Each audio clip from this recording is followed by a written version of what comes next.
Hello guys, welcome back to this channel. In today's video, I'm going to show you how you can add camera shake effect to your photo on CapCut PC.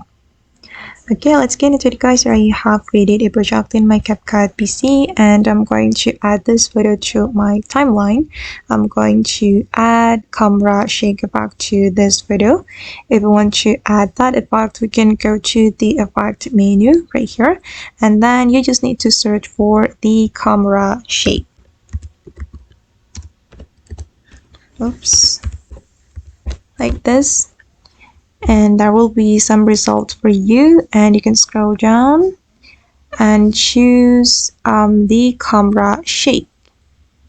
Wait, okay, this one guys, camera shake.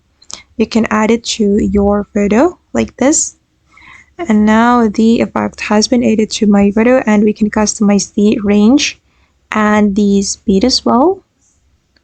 I'm going to increase the range, and for the speed I'm going to increase it as well. Okay, and this is the result. I'm going to make it super fast. Okay, alright guys, and that's all the way to add camera shake effect to our video on CapCut PC. I hope this video will be useful for you. Thank you so much for watching, and see you in the next video.